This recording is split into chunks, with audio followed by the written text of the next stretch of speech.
Social media पर बड़बोलापन आए दिन नए नए विवाद पैदा कर देता है।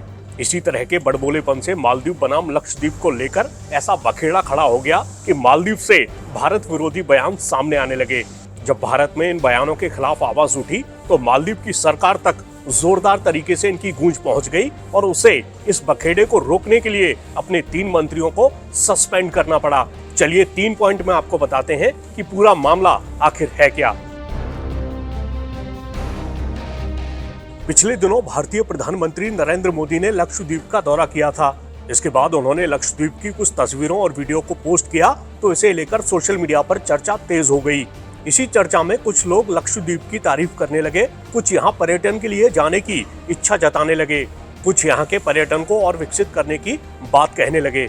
इस बीच ऐसी राय भी सामने आने लगी जिनमें मालदीव के बजाय लक्षद्वीप जाने के विकल्प का जिक्र था।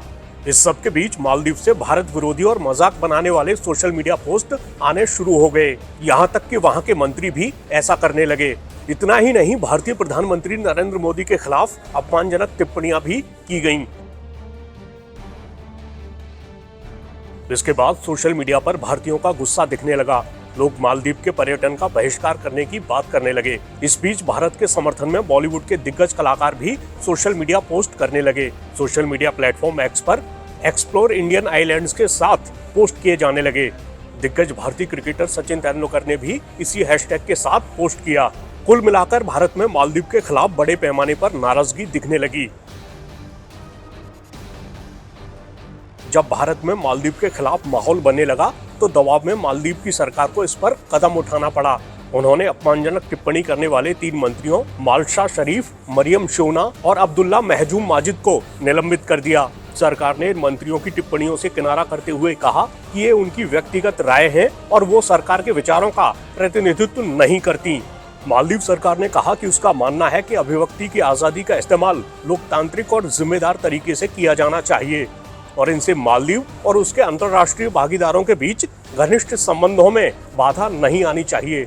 इस बीच पूर्व राष्ट्रपति इब्राहिम मोहम्मद सोलेह ने मालदीव सरकार के अधिकारियों द्वारा भारत के खिलाफ नफरत भरी भाषा के इस्तेमाल की निंदा की। इसके साथ ही उन्होंने एक्स पर कहा, भारत हमेशा मालदीव का एक अच्छा दोस्त रहा है और हमें इस तरह की अपमानजनक टिप्पणियों के जरिए हमारे दोनों देशों के बीच सदियों पुरानी दोस्ती पर नकारात्मक असर नहीं डालने देना चाहिए। वहीं पूर्व राष्ट्रपति मोहम्मद नशीद ने नफरत भरी टिप्पणियों को भयानक बताया और राष्ट्रपति मोहम्मद मुइज्जू की सरकार से इन टिप्पणियों से दूरी बनाने को कहा।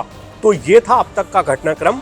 अब 8 जनवरी की सुबह भारत में मालदीव के उच्चायुक्त भी विदेश मंत्रालय की इमारत से निकलते देखे गए। फिलहाल इस बात पर निगाहें टिकी है कि ये विवाद कब जाकर थमता है।